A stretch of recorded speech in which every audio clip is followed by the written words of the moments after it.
próximo tema es tu visión. Te tocó narrar los 2 partidos de semifinales, el Final Four del torneo masculino de NCAA, y luego te tocó anoche transmitir la final como analista del partido final entre Gonzaga, que está en Gonzaga, que es una universidad jesuita en el estado de Washington, que estaba totalmente invicta hasta ese partido, contra la Universidad de Baylor, que queda en el estado de Texas.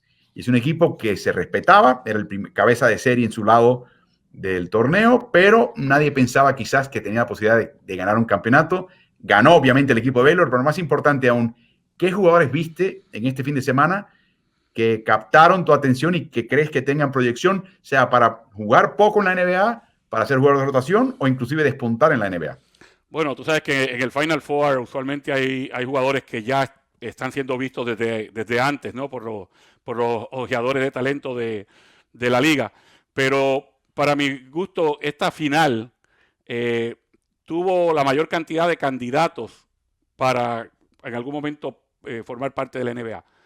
Usualmente el éxito que tú tienes en el básquet universitario, a menos que seas una superestrella del básquet universitario, no necesariamente se traduce en éxito en el básquetbol profesional y específicamente en el de alto nivel de la NBA. Pero aquí, cuando tú empiezas a ver cuáles son las características que tiene la liga hoy día, me refiero a la NBA hoy día, tú tienes que empezar a ver jugadores que tengan esas características, ya sea características de velocidad, de que metan el triple con consistencia, de que puedan crear del dribble, porque del dribble vienen las rotaciones y tú puedes entonces entregar a tus compañeros, de que puedas ser un base alto o un alero alto, y obviamente que puedas jugar defensa y puedas contener el balón con las reglas que hay, que prácticamente le amarran una mano a la defensiva en la NBA.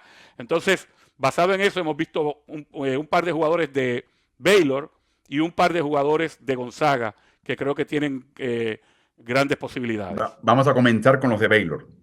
Bueno, con Baylor tendríamos que hablar originalmente de Davion Mitchell.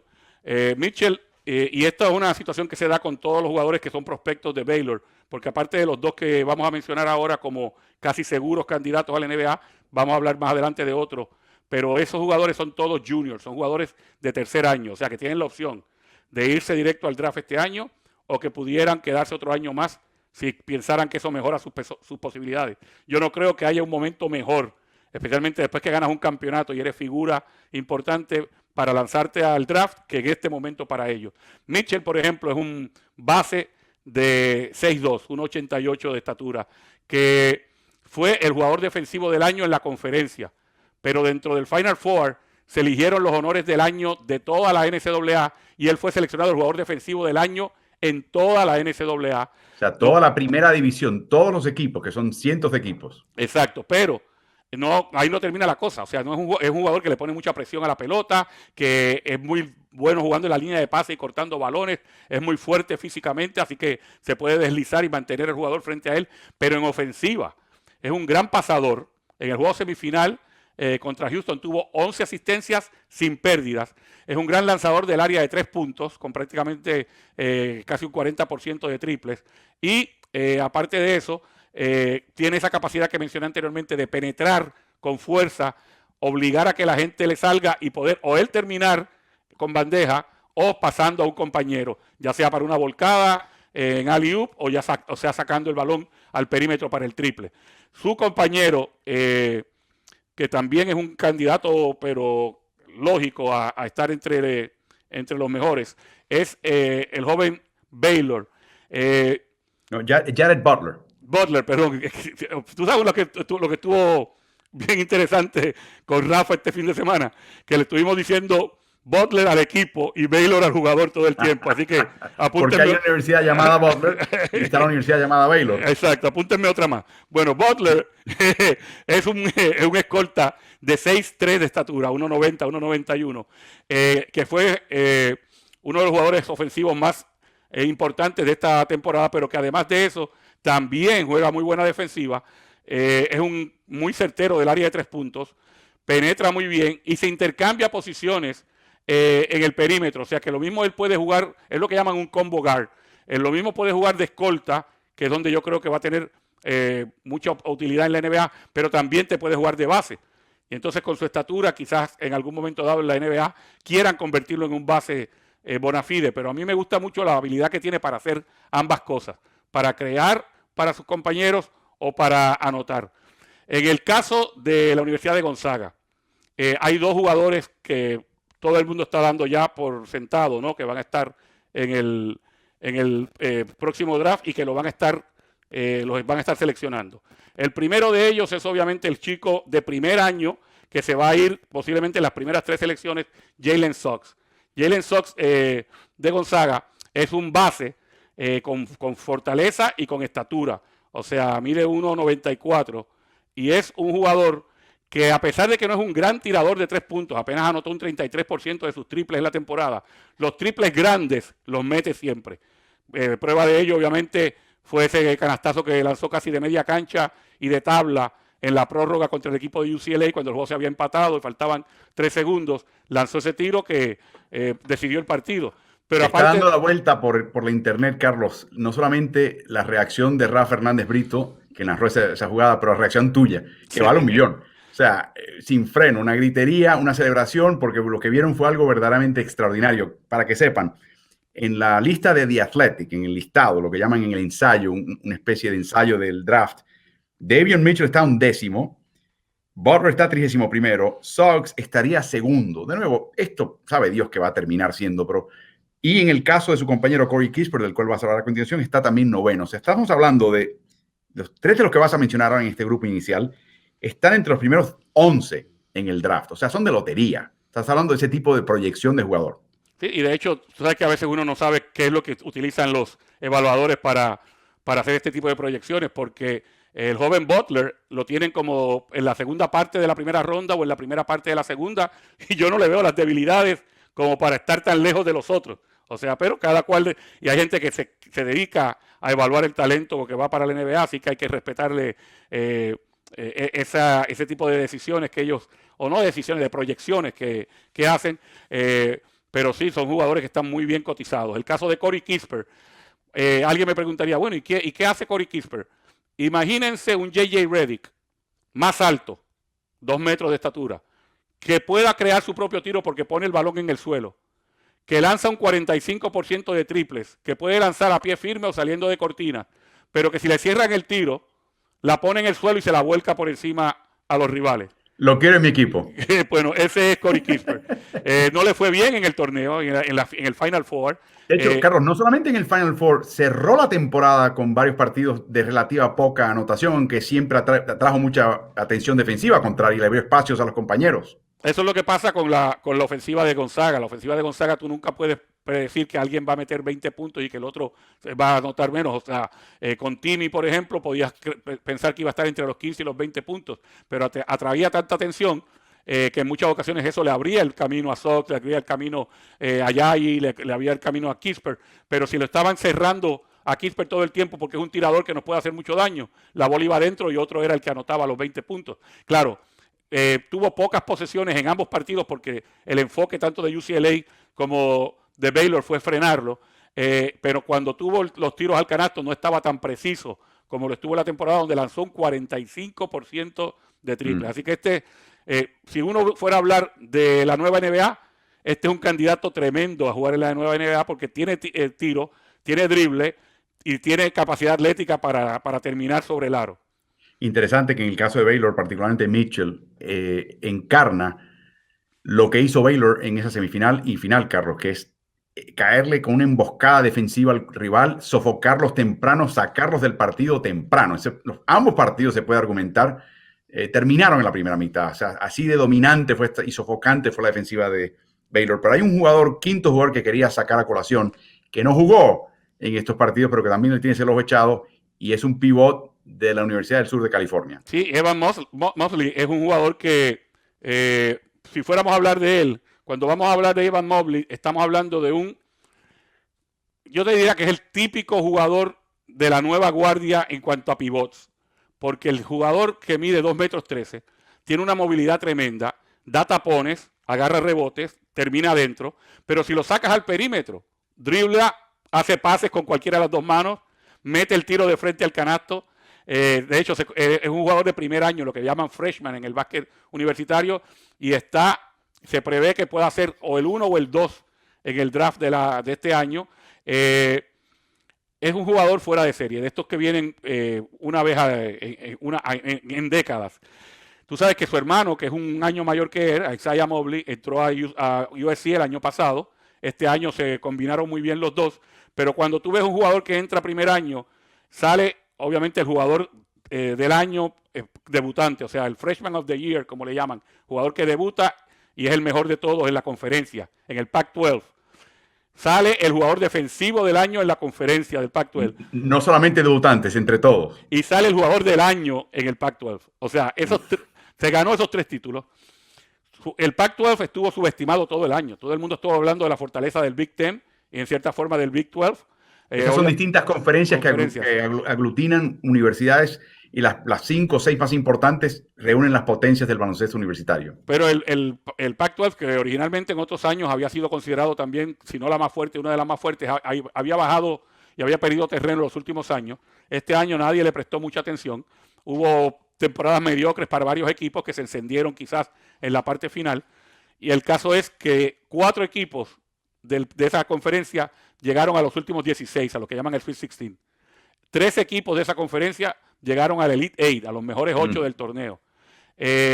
Y un equipo de esa conferencia, que fue UCLA, llegó al Final Four.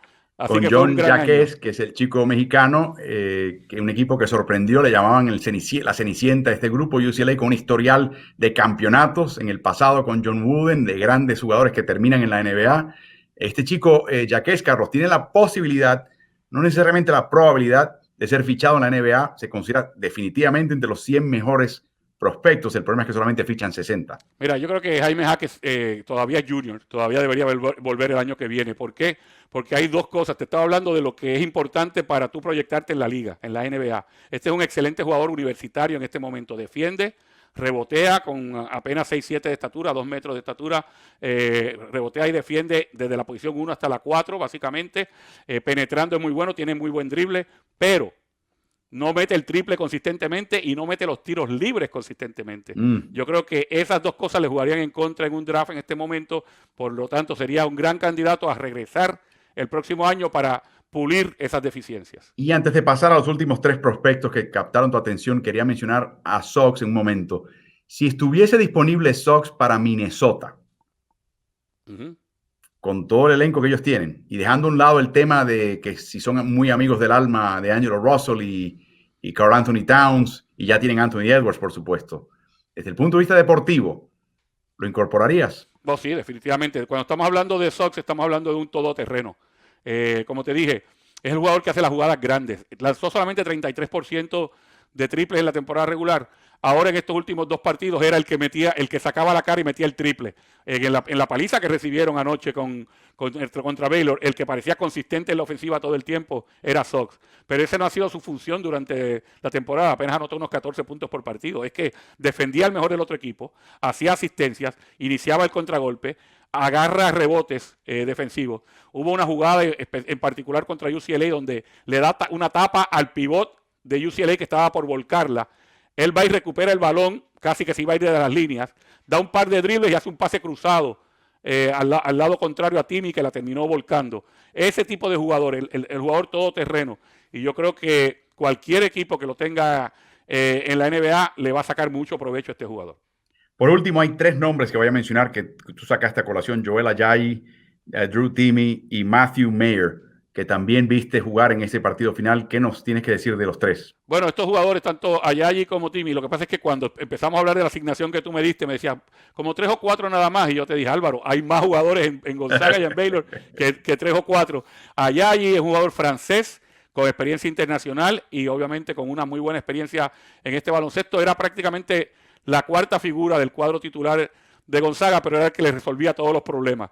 De hecho, en el partido contra UCLA, ninguno de los 3 grandes, entiéndase Timme, Kispert o Sox, empezaron bien, y el que estaba llevando la voz cantante era Ayayi, que encestó los primeros 8 tiros que tomó al aro.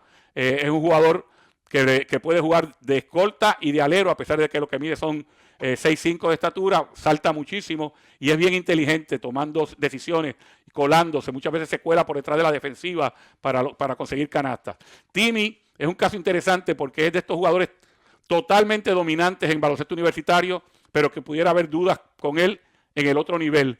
Porque ya hemos visto este tipo de jugador que, sin ser muy atlético, domina todos los fundamentos del juego y con los fundamentos le da para meter 20 puntos por juego en college, pero después puede tener problemas contra jugadores de su posición que sean más atléticos que él. Por ejemplo, siendo el pivot del equipo con 2 metros 8, 6'10", apenas capturó 7 rebotes por partido. Sí estuvo metiendo cerca de los 20 puntos, tiene unos movimientos a veces que uno los ve poco ortodoxos, termina con la izquierda, termina con la derecha. Cuando todo el mundo está saltando, él está tirando una bandejita por debajo de todo el mundo. O sea, juega el baloncesto a la antigua y es un talento, pero la pregunta es, la duda es si pudiera eso reflejarse más adelante en el juego profesional. Y para mí, el que más me gusta como prospecto es el joven Mayer. Matthew Mayer es un junior también, mide 6'9" de estatura, 2 metros 6. La pone en el piso, hace pases cruzados, defiende desde la posición 1 hasta la 5, mete el triple y luego vuela por encima de todo el mundo también para volcarla. Este jugador venía de la banca, el equipo de Baylor está tan sólido que tenían 3 jugadores, todos muy buenos, viniendo de la banca. Esa era la rotación de Baylor, 8 jugadores. De hecho, la de Gonzaga eran 7 solamente. Pero de los 8 jugadores que entraban a jugar, este jugador te podía terminar con 20 puntos, como igual estaba contento si se quedaba en 2 o en 4 puntos y hacía 3 o 4 asistencias, agarraba 3 o 4 rebotes. Este es el típico jugador hoy día de NBA. O sea, un jugador que tiene todas las destrezas y que además de eso tiene estatura.